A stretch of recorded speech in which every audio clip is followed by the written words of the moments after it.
Allahumma salli wa sallim ala sayyidina Muhammadin wa ala alihi wa sahbihi ajma'in, amma ba'du. Ila hadratin Nabiul Mustafa Rasulillahi sallallahu alaihi wasallam wa ila muallif hadzal kitab al-Fatihah. A'udzubillahi minasyaitonir rajim. Bismillahirrahmanirrahim. Alhamdulillahi rabbil alamin arrahmanir rahim maliki yaumiddin. Iyyaka na'budu wa iyyaka nasta'in ihdinas siratal mustaqim siratal ladzina an'amta 'alaihim ghairil maghdubi 'alaihim waladdallin. Amin. Bapak Ibu para jamaah Masjid Al-Maghfirah rahimakumullah. Alhamdulillahirabbil alamin. Puji syukur kita panjatkan kehadirat Allah Subhanahu wa taala. Kita masih diberikan rahmat dan nikmat. Alhamdulillah kita masih dapat melaksanakan salat maghrib berjamaah yang dilanjutkan dengan majelis ta'lim. Mudah-mudahan semua amal ibadah, amal soleh yang kita kerjakan diterima dan diridai Allah Subhanahu wa ta'ala. Amin. Allahumma amin. Selanjutnya salawat dan salam semoga selalu dilimpahkan kepada Rasulullah Muhammad sallallahu alaihi wasallam, beliau yang kita harapkan syafaatnya kelak di hari akhir. Para jamaah rahimakumullah, melanjutkan kajian kitab hadis Riyadhus Shalihin. Tapi sebelum kita lanjutkan, karena ini masih di bulan Syawal, perkenankan saya mengucapkan taqabbalallahu minna wa minkum taqabbal ya karim, ja'alanallahu wa iyyakum minal aidin wal faizin. Selamat Hari Raya Idul Fitri 1446 Hijriah. Mohon maaf lahir dan batin. Para jamaah rahimakumullah, melanjutkan kajian kitab hadis Riyadhus Shalihin, masih di dalam bab tentang menerangkan berbagai macam jalan menuju kebaikan. Hadis nomor 10, hadis yang diriwayatkan oleh sahabat Abu Hurairah radhiyallahu an. Bismillahirrahmanirrahim. Wa anhu anna Rasulullah sallallahu alaihi wasallam qala bainama rajulun yamshi bi tariqin ishtadda alaihi al-'atash fawajada bi'ran fanazala fiha fashariba summa kharaja fa idzan kalbun yalhasu ya'kulu sara minal 'atash. Faqala ar-rajul laqad balagha hadzal kalbu minal 'atash mithla alladhi kana qad balagha minni. Fanazala al-bi'ra famala'a khuffahu ma'an thumma amsakahu bi fihi hatta raqa. Fasaqal kalba fasyakarallahu lahu faghafara lahu. Qalu ya Rasulullah wa inna lana fil bahaimi ajran. Faqala fi kulli kabidin ratbatin ajrun. Muttafaqun alaih. Wa fi riwayatin lil Bukhari fasyakarallahu lahu faghafara lahu fa'adkhalahul jannah. Wa fi riwayatin lahuma bainama kalbun yutifu fi raqiyatin qad kada yaqtuluhul 'atash idra'athu baghiyun min baghaya bani Israila fanaza'at muqaha fastaqat lahu bihi fasaqathu faghfira laha bihi.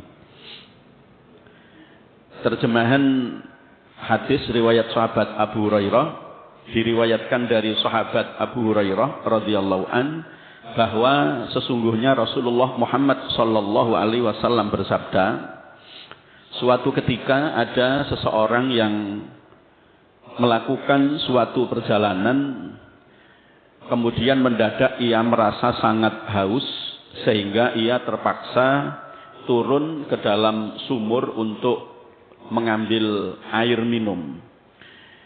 Kemudian ketika keluar dari sumur itu, setelah laki-laki itu kembali di atas sumur itu,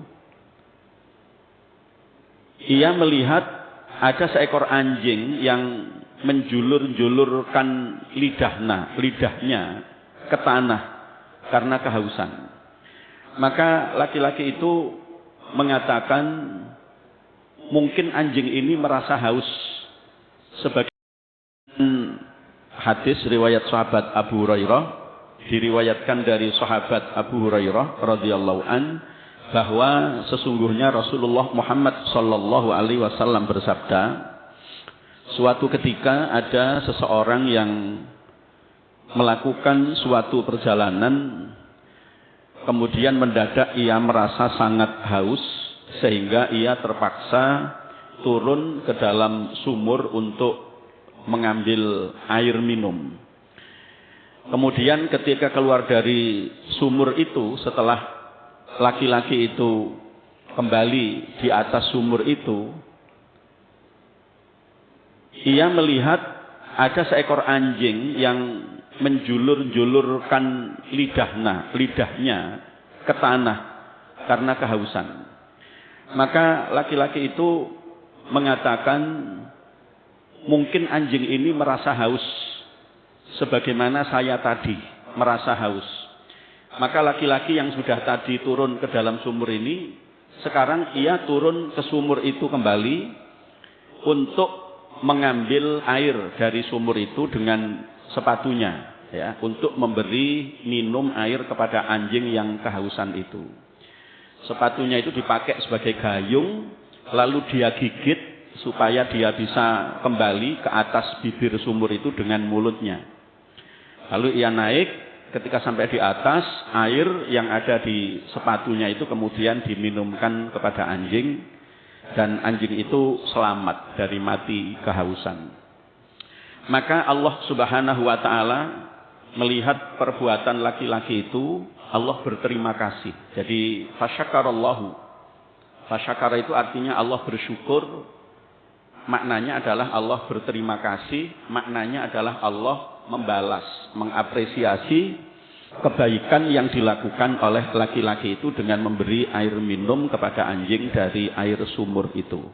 Allah memuji perbuatannya dan mengampuni dosanya, ya. Fasyakarallahu lahu faghafara lahu.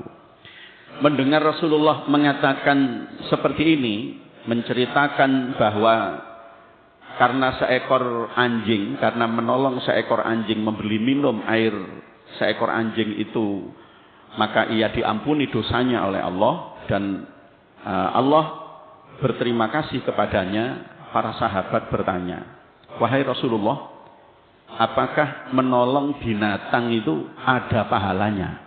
Nah ini. Wa innalana fil bahaimi ajra. Apakah menolong binatang itu berpahala? Rasulullah sallallahu alaihi wasallam mengatakan, di dalam setiap hati yang basah, artinya semua makhluk Allah, itu kalau kita melakukan pertolongan ada pahalanya. Muttafaqun alaih. Hadis ini hadis sahih riwayat Imam Bukhari dan Imam Muslim. Lalu di dalam riwayat Imam Al-Bukhari disebutkan pula yang artinya Allah memuji perbuatan laki-laki itu dan mengampuni dosanya serta memasukkan laki-laki itu ke dalam surga. Fa'adkhalahul jannah. Wa fi riwayatin lahuma, lalu di dalam riwayat keduanya, riwayat Imam Bukhari dan Muslim yang lain, itu disebutkan yang artinya suatu ketika ada anjing yang berputar-putar mengelilingi sumur.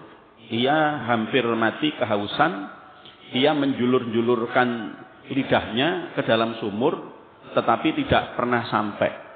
Mendadak ada seorang pelacur, seorang wanita nakal dari Bani Israel, maka wanita yang melihat anjing itu kehausan lalu membuka sepatunya dan mengambilkan air untuk anjing itu. Kemudian air itu diminumkan kepadanya, kepada anjing itu, maka perempuan itu diampuni dosanya karena perbuatannya itu.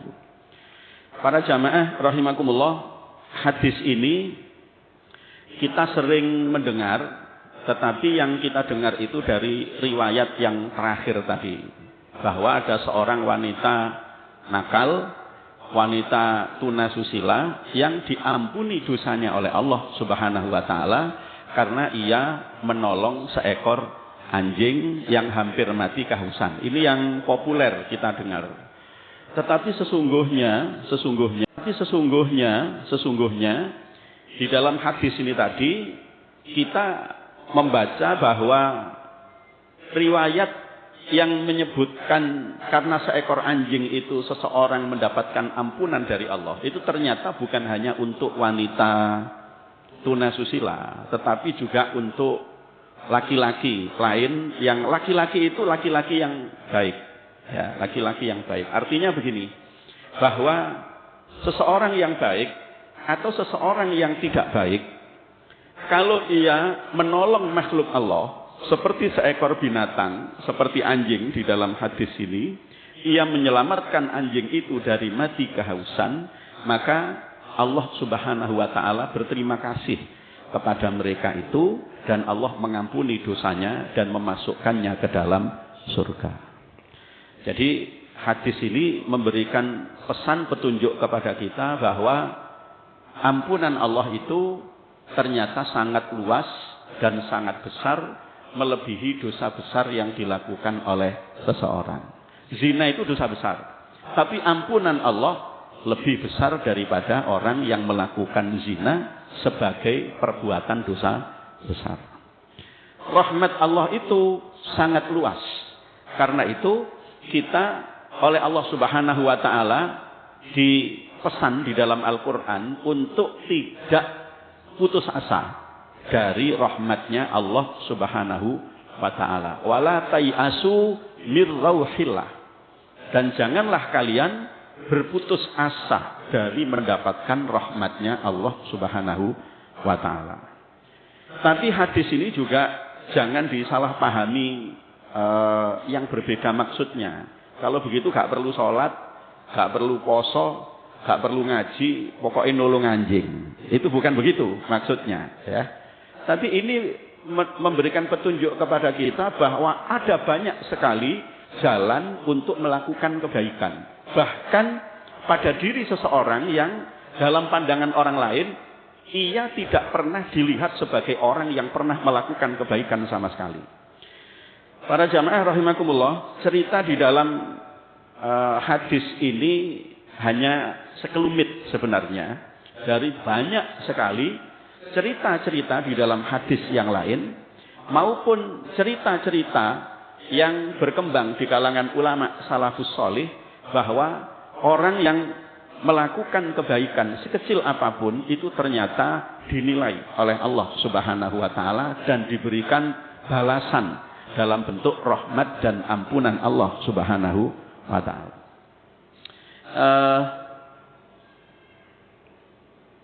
Sahabat Umar bin Khattab, Sayyidina Umar bin Khattab, itu kalau tidak salah saya pernah singgung juga di majelis taklim ini. Beliau itu disebutkan di dalam kitab Usfuriyah. Usfuriyah itu kitab yang diajarkan di pesantren. Nah, judulnya itu namanya Usfuriyah. Usfuriyah itu artinya manuk emprit. Manuk emprit itu burung pipit. Tidak ada harganya kalau dijual. Dengan burung-burung yang lain yang suaranya bagus itu gak ada apa-apanya. Itu kitab itu diberi judul burung pipit manuk emprit karena di pengantarnya, di pembukaannya itu menceritakan tentang manuk emprit itu, burung pipit itu. Jangan ngeremehkan manuk emprit itu. Ternyata seseorang itu bisa mendapatkan rahmat dari Allah, diampuni dosanya oleh Allah karena ia menyelamatkan burung pipit manuk emprit itu. Itu di dalam kitab itu awal diceritakan Sayyidina Umar itu ketika wafat. Ketika beliau sudah wafat, ia ditanya, apa yang diperbuat oleh Allah kepadamu? Allah memberikan rahmat kepadaku. Allah mengampuni dosa-dosaku. Lalu yang bertanya ini kepada Sayyidina Umar ini, ya tidak heran kalau beliau itu diampuni oleh Allah, mendapatkan rahmat Allah, karena beliau dikenal sebagai Amirul Mukminin, khalifah yang sangat adil. Tetapi ternyata ketika Umar ditanya sebab apa Allah memberikan rahmat dan ampunannya kepadamu, yang dikatakan oleh sahabat Umar itu apa? Karena seekor burung pipit. Karena manuk emprit. Suatu ketika ada seekor burung pipit itu dijadikan mainan oleh anak-anak. Jadi burung pipit itu disuruh terbang, tapi kakinya itu diikat oleh anak kecil. Jadi setiap terbang ditarik talinya itu, sehingga burung ini tidak bisa terbang. Burung ini tersiksa oleh kelakuan anak kecil itu. Oh, namanya anak-anak, dunianya kan dunia bermain. Itu dia mempermainkan manuk emprit itu. Setiap kali terbang ditarik lagi tali itu, sehingga burung ini tidak bisa terbang. Umar yang melihat burung ini tersiksa, lalu ia membeli burung itu dari anak kecil itu, kemudian tali yang ada di kaki burung pipit itu dia lepaskan, lalu burung pipit itu dia biarkan terbang lepas, bebas. Gara-gara itu ia mendapatkan rahmat dan ampunan Allah Subhanahu wa ta'ala. Lho ya nolong manuk ae mlebu swarga. Nolong anjing aja mlebu swarga. Mosok nolong rondo gak mlebu swarga. Oh, gitu loh ya. Jadi maksudnya rondo sing tua-tua, dudu rondo sing nom-nom ya. Ya, rondo yang masih muda itu ya ditolong dengan cara dikawini ya, kemudian kalau punya anak yatim ya disantuni, dibesarkan gitu. Tapi kalau rondo sing wis tua-tua itu ya dipikirkan kelangsungan hidupnya ya, supaya mereka tetap merasakan kesejahteraan ya. Jadi nolong manuk, nolong asu ae dapat rahmat dan ampunan Allah, apalagi nolong sesama manusia. Maka jangan kejam, jangan sadis, jangan biadab kepada sesama manusia. Termasuk nyuwun sewu, kalau hadis ini menceritakan tentang menolong binatang, berarti menyakiti binatang itu juga sama dengan menyakiti Allah secara tidak langsung. Karena yang menciptakan binatang itu adalah Allah Subhanahu wa ta'ala. Maka nanti di dalam hadis yang lain, dulu di bab sebelumnya ya, di bab ini mungkin sudah tidak diceritakan lagi, ada seseorang perempuan yang kebalikan dari cerita di dalam hadis ini. Kalau di dalam hadis ini tadi kan wanita nakal. Di hadis yang lain itu adalah seorang wanita yang ahli ibadah. Dia ahli ibadah, dia sholat, dia puasa. Tetapi pada akhirnya ia oleh Allah disiksa masuk ke dalam neraka. Itu gara-gara membiarkan kucingnya itu mati kelaparan. Nah, jadi ada orang yang disiksa oleh Allah gara-gara seekor kucing. Ya bukan hanya kucing tok. Kucing itu hanya salah satu jenis dari sekian banyak binatang makhluk ciptaan Allah. Bukan hanya kucing. Nelantarne kucing sampai mati ae mlebu neraka. Apa maneh nelantarne rondo. Loh kan gitu ya. Oh tambah nemen ya kan gitu ya. Jadi artinya bahwa kita ini dengan makhluk Allah yang lain itu juga harus ramah, harus rahmah, harus penyayang ya, harus penyayang, menyelamatkan dan menolong mereka ya. Jadi orang yang baik itu bisa kepreset masuk ke dalam lubang neraka gara-gara dia pernah menyengsarakan seekor binatang. Maka nyuwun sewu para jamaah, hati-hati kalau kita punya peliharaan di rumah. Kalau gak bisa memelihara, gak bisa merawat, gak usah melihara. Gak usah merawat. Duwe kucing akeh, gak dikai mangan, 10 mati kabeh. Waduh, ancaman nerakanya besar. Naudzubillah min dzalik. Tapi kalau sudah diberi makan, lah kok mati, ya memang wayahe mati, gitu loh ya. Jadi yang tidak boleh itu melakukan ini tadi, melakukan kekejaman ya, dengan cara tidak memberi makan ya, tidak menolong, tidak membantu, itu yang tidak boleh. Tapi kalau mati dengan sendirinya ya gak apa-apa ya. Jadi artinya itu juga bagian dari kebaikan yang bisa kita lakukan, itu banyak sekali cerita-cerita di dalam kitab Nashaihul Ibad yang disusun oleh Imam Nawawi Al-Bantani, cerita di dalam kitab Irsyadul Ibad, itu banyak sekali bahwa karena belas kasih kepada binatang itu kemudian Allah memberikan rahmat dan ampunannya. Itu di Nashaihul Ibad itu ada seorang sufi besar seangkatan dengan Imam Junaid al-Baghdadi. Jadi Imam Junaid al-Baghdadi itu seorang sufi besar, saking besarnya nama beliau ini di dalam dunia tasawuf itu kemudian di dalam formula definisi Ahlussunnah wal Jamaah itu namanya dimasukkan. Jadi Ahlussunnah wal Jamaah itu kan satu aliran paham keagamaan mayoritas terbesar dianut oleh muslim di seluruh dunia ini, yang dalam bidang teologi itu mengikuti Imam Abul Hasan al-Asy'ari dan Abu Mansur al-Maturidi. Lalu dalam bidang fikih mengikuti salah satu di antara mazhab 4, yaitu mazhab Hanafi, mazhab Maliki, mazhab Syafi'i dan mazhab Hambali. Lalu dalam bidang akhlak tasawuf itu mengikuti Imam Al-Ghazali dan Imam Junaid al-Baghdadi. Ini ada seorang sufi besar seangkatan dengan Imam Junaid al-Baghdadi, namanya Imam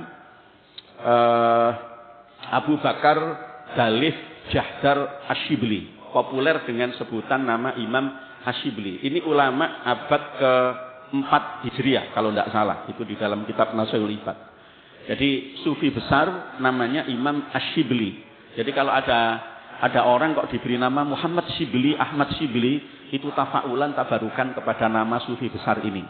Dia afiliasi madhabnya itu ke madhab Maliki, madhab fikihnya madhab Maliki.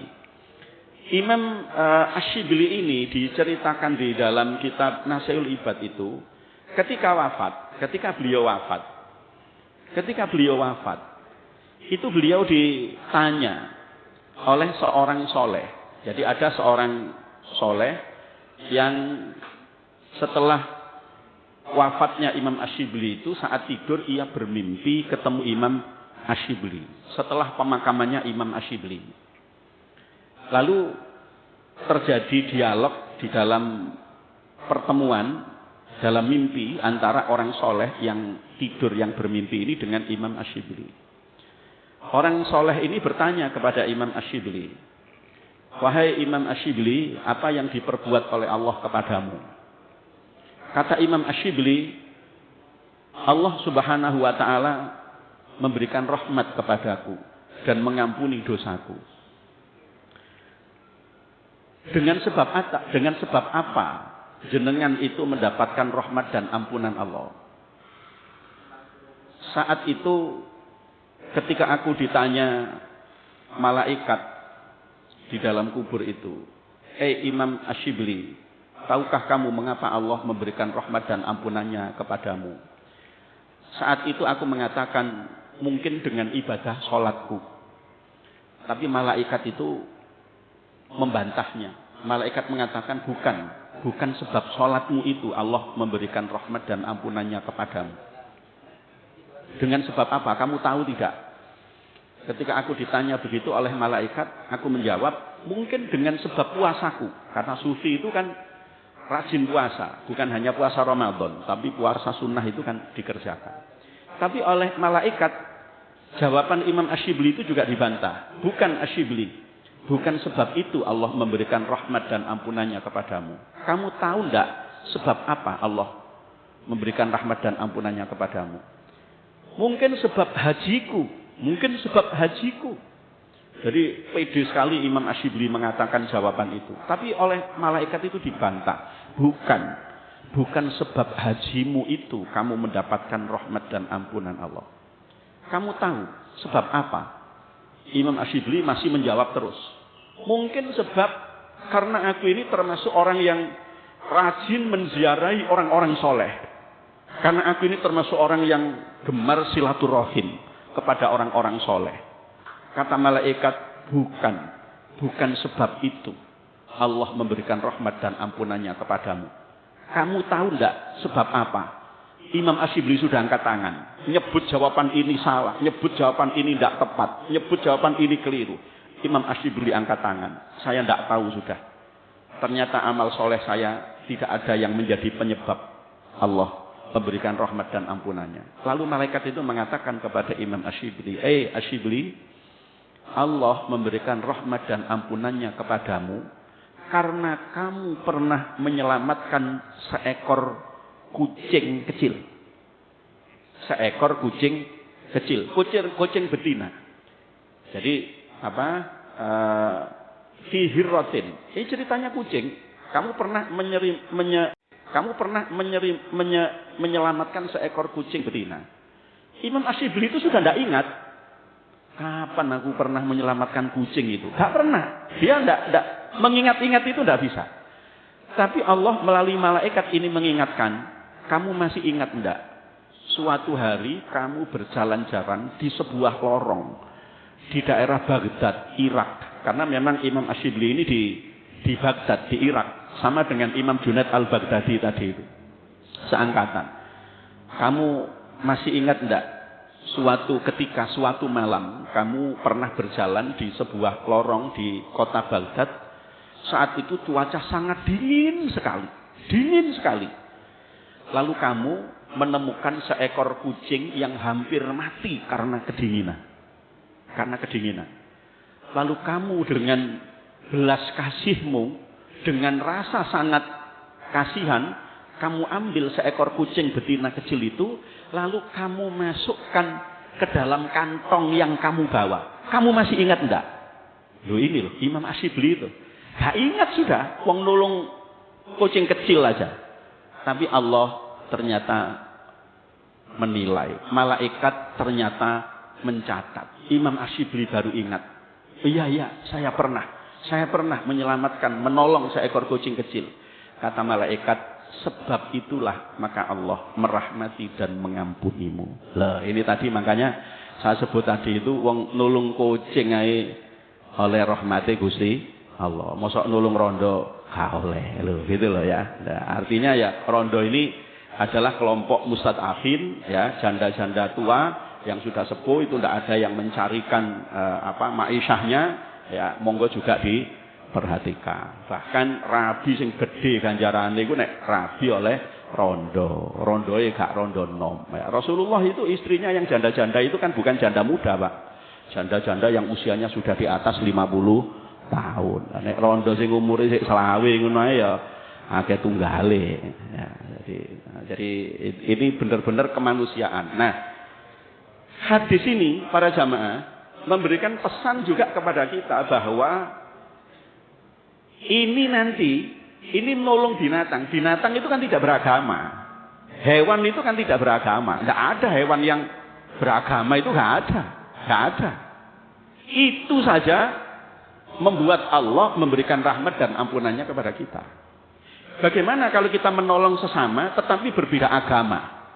Itu juga kebaikan. Jangan diremehkan. Makanya kalau kita mau nolong orang, gak perlu dilihat apa agamanya. Kalau muslim, apalagi dia muslim, ya tentu lebih diperhatikan. Kan gitu. Kalau dia non muslim, lihat sisi kemanusiaannya. Inilah orang-orang besar, wali-walinya Allah, itu mereka dapat karomah dari Allah, karena mereka bisa lepas dari keterikatan agama. Tetapi mereka lebih mengajarkan kepada banyak orang tentang kasih sayang kepada sesama manusia. Maka berarti Islam ini mengajarkan kepada kita kebaikan itu bukan hanya kepada sesama muslim, tetapi juga kepada non-muslim kita juga harus menyayangi mereka karena mereka juga manusia. Makanya saya jadi ingat puisinya siapa? Gusmus itu Yai Mustafa Bisri. Jadi selama kamu manusia, maka kamu adalah saudaraku. Tapi meskipun kamu manusia, tapi kamu menghilangkan kemanusiaan, maka kamu bukan saudaraku lagi. Artinya kita ini dengan sesama manusia itu bersaudara. Ya, jadi kalau ada orang jatuh naik sepeda motor, kita mau nolong, tolong aja. Gak perlu ditanya, agamane apa, Pak? Enggak kait nek gak Islam mau gak tulungi. Jangan begitu. Ya, termasuk nolong perempuan yang jatuh. Gak perlu diskriminasi. Nek si enom ditolong, nek si tuwek dijarno. Justru malah sing wis tuwek iki kudu ditolong. Sebab dia mungkin gak bisa berdiri sendiri. Kan gitu. Ya, jadi artinya kita ini oleh Rasulullah diajarkan untuk cinta kepada makhluknya Allah Subhanahu wa taala. Inilah para jamaah di antara makna rahmatan lil alamin. Jadi misi keutusan Rasulullah itu bukan hanya rahmat bagi umat manusia, tapi juga rahmat bagi binatang. Ya, jadi rahmat bagi makhluk-makhluk ciptaan Allah lainnya selain manusia. Mudah-mudahan kita bisa mengamalkan kebaikan kepada sesama manusia ini. Kita lanjutkan hadis nomor 11. Wa anhu anin Nabi sallallahu alaihi wasallam qol laqad ra'aitu rajulan yataqallabu fil jannati fi syajaratin qata'aha min dhahri tariqi kanat tu'dil muslimin. Rawahu Muslim. Diriwayatkan dari sahabat Abu Hurairah radhiyallahu anhu, ia berkata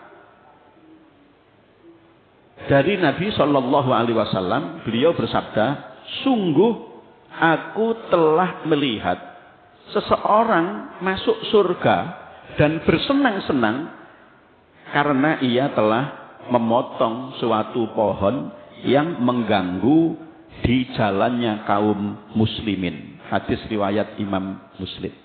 Jadi ini masuk surga karena ia menyingkirkan ranting pohon dengan memotongnya supaya tidak membahayakan umat Islam. Ya, kalau kita bukan hanya umat Islam, ya, karena memang ini satu sisi memang pesannya adalah internal, apalagi kepada sesama Muslim. Tapi kalau kita di jalan begitu itu ada pohon itu membahayakan pengguna jalan. Pemobil atau pemotor, singkirkan itu. Ojo malah dipasangi.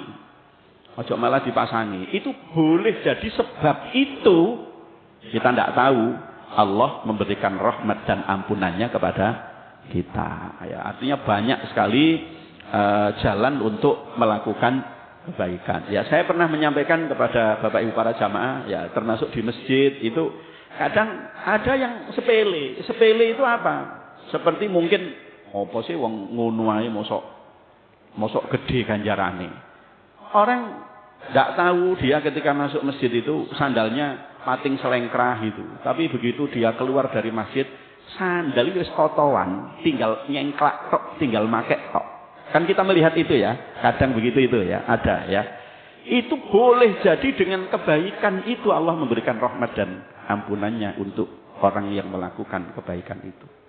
Nah, jadi kebaikan sekecil apapun itu ada nilainya. Kita melihat ada kotoran di masjid, gak rame-rame, ambil, singkirkan kotoran itu. Boleh jadi dengan kebaikan kecil yang kita lakukan itu, Allah memberikan rahmat dan ampunannya kepada kita. Para jamaah, Rasulullah itu pernah melihat ada dahak. Dahak itu ludah campur ini yang agak kental itu nempel di tiangnya Masjid Nabawi. Masjid Nabawi yang asli itu kan yang Raudhah itu. Raudhah itu kan bangunan asli ya, Masjid Nabawi pertama kali dibangun. Itu Rasulullah pernah melihat ada dahak yang nempel di tiang di Masjid Nabawi, di Raudhah itu. Rasulullah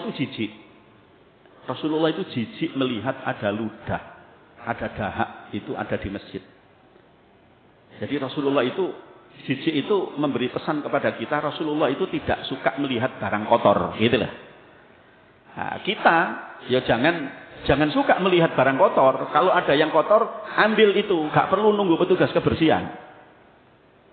Itu Rasulullah jijik. Ternyata Rasulullah belum sampai membersihkan yang kotor, yang menjijikkan ini.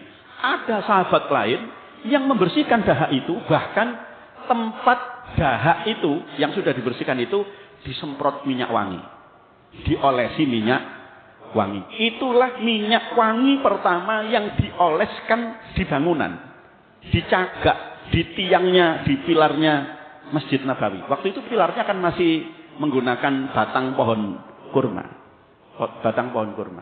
Maka hukumnya boleh memberi wangi-wangian kepada sesuatu barang, kepada pilar atau kepada dinding, ya, apalagi kalau sebelumnya itu ada kotorannya, itu boleh. Dan Rasulullah senang sekali melihat perbuatan sahabat itu. Loh ini kalau Rasulullah aja seneng, ya apalagi Allah Subhanahu wa Ta'ala yang rahmatnya itu sangat luas, yang pengampunannya lebih luas daripada murkanya Allah Subhanahu wa Ta'ala. Jadi kita bisa melakukan kebaikan dengan banyak jalan, ya, meskipun itu dipandang kecil oleh orang lain. Wa fi riwayatin, dan di dalam sebuah riwayat hadis yang lain disebutkan, marra rajulun bi ghusni syajaratin ala dhahri tariqin faqala wallahi la unahhiyanna hadza 'anil muslimin la ya'dhihim fa udkhilal jannah. Nah, di dalam sebuah riwayat hadis yang lain disebutkan ada seorang laki-laki yang berjalan melewati sebuah jalan, kemudian ia menemukan sebuah dahan pohon yang mengganggu jalan. Maka laki-laki itu mengatakan begini, demi Allah, saya akan menyingkirkan dahan ini supaya dahan ini tidak mengganggu orang-orang Islam. Ya, kalau apalagi jalanan itu menuju masjid, mesti yang menuju masjid itu kan orang Islam semua. Fa'udkhilal jannah. Maka laki-laki ini dimasukkan ke dalam surga oleh Allah Subhanahu wa Ta'ala. Artinya jangan membuat jalan itu menjadi orang yang berjalan itu menjadi terganggu. Jangan membuat jalan itu macet, ya. Jangan nutup jalan sakarepe dhewe, karena itu menyusahkan banyak orang, ya. Kalau bisa jalan itu dibuat lancar, dibuat banyak alternatif sehingga orang itu mobilitasnya terbantu dengan banyaknya jalan alternatif itu. Wa fi riwayatin lahuma, di dalam riwayat hadis yang lain, riwayat Imam Bukhari dan Imam Muslim disebutkan, bainama rajulun yamshi bi tariqin wajada ghusna syaukin ala tariqi fa akhkharahu fa syakarallahu lahu fa ghafara lahu.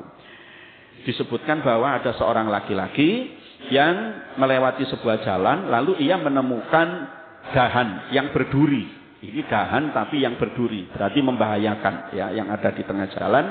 Lalu ia singkirkan dahan yang berduri itu. Allah berterima kasih kepada orang itu dan Allah mengampuni dosa orang itu. Kita lanjutkan hadis nomor 12. Wa anhu qala. Nah, ini kebaikan yang lainnya. Kalau tadi itu menyingkirkan ranting pohon, ya, memberi minum seekor anjing. Sekarang kebaikan lainnya. Wa anhu qala, dan diriwayatkan dari sahabat Abu Hurairah radhiyallahu anhu, ia berkata, qala Rasulullah sallallahu alaihi wasallam, Rasulullah Muhammad sallallahu alaihi wasallam bersabda, man tawaddoa, ini sekarang wudu. Man tawaddoa fa ahsanal wudu'a summa atal jum'ata, barang siapa yang berwudu lalu ia memperbaiki wudunya. Jadi wudu, tapi wudunya itu diperbaiki. Maksudnya diperbaiki itu bagaimana? Ia melakukan wudu itu secara sempurna. Bagaimana wudu yang sempurna itu? Wudu yang sempurna itu adalah dengan melaksanakan sunnah-sunnah wudunya. Jadi bukan hanya sekedar rukun wudunya. Kalau rukun wudu itu gak banyak. Dalam fikih mazhab Syafi'i itu hanya ada 6 rukun wudu itu. Niat, membasuh wajah, membasuh kedua tangan sampai kedua siku, mengusap sebagian kepala, kemudian membasuh kedua kaki sampai kedua mata kaki, lalu tertib, urut, dikerjakan secara berurutan. Itu rukun wudu cuman itu. Tapi kalau sunnah-sunnahnya wudu selain rukun itu banyak. Apa? Tidak memulai wudu itu dengan membaca basmalah, Bismillahirrahmanirrahim. Itu sunnah. Kemudian membersihkan kedua telapak tangan terlebih dahulu, ya. Mungkin ada sisa getah atau sisa tinta atau sisa noda yang masih nempel di sini, itu dibersihkan dulu. Berkumur, itu sunnahnya wudu. Memasukkan air ke dalam hidung, itu sunnahnya wudu. Dan mengeluarkannya, istingsyak dan istingsar, itu sunnahnya wudu. Melakukan serba 3 kali, berkumurnya 3 kali, masukkan air ke dalam hidung dan mengeluarkan juga 3 kali. Mengusap, membasuh terlebih dahulu yang kanan, kemudian baru yang kiri. Kemudian melebihkan basuhan atau usapan. Kalau tangan ini hanya sampai siku, maka ia lebihkan sedikit sampai di atas siku, di lengannya. Kalau kaki itu hanya sampai mata kaki, maka dilebihkan sedikit di atasnya, mungkin sampai betisnya. Kalau rambut itu, kepala itu sebagian, mungkin lebih banyak kepala yang dia usap. Itu sunnah. Termasuk setelah wudhu itu menghadap ke kiblat, lalu membaca doa diawali dengan 2 kalimat syahadat. Itu sunnah. Asyhadu an la ilaha illallah wahdahu la syarika lah wa asyhadu anna Muhammadan abdu wa rasuluh. Allahumma ja'alni minat tawwabina waj'alni minal mutatahhirin waj'alni min ibadikas sholihin. Termasuk wudhu yang sempurna itu bukan hanya rukunnya dikerjakan, bukan hanya sunnahnya dikerjakan, tapi yang makruh pun juga ditinggalkan.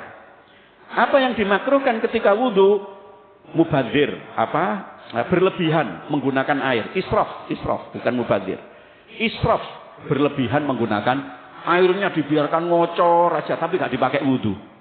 Padahal bayar PDAM itu juga bergantung kepada debit air yang keluar itu. Ya, ini makruh.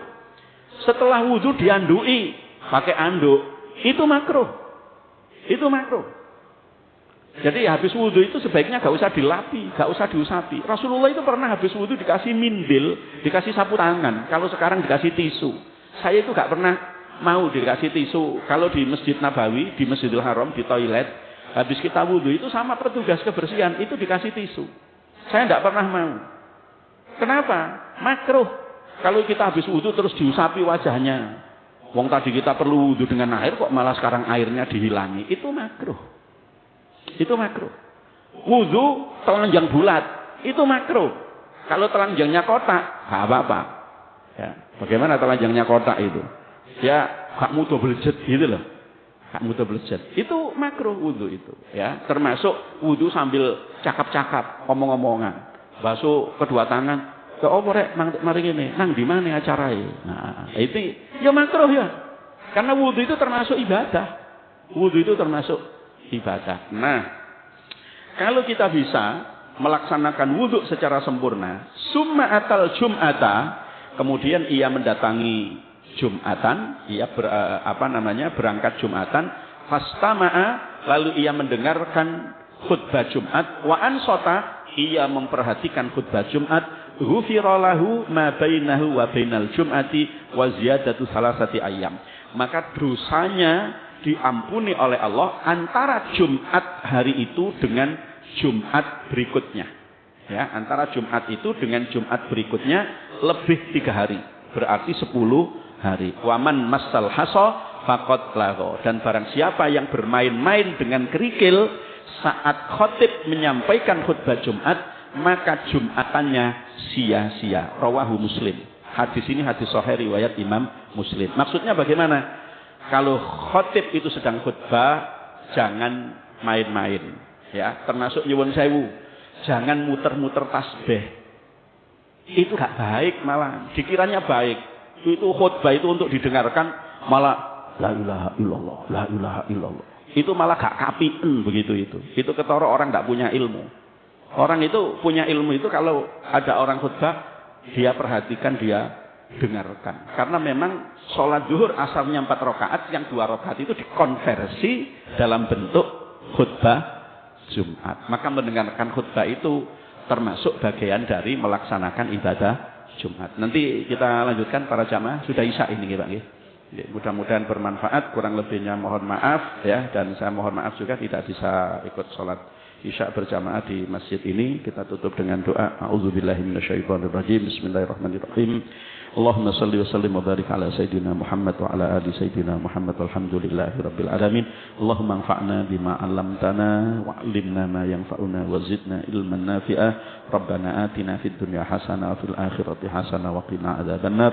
Walhamdulillahi rabbil alamin. Subhan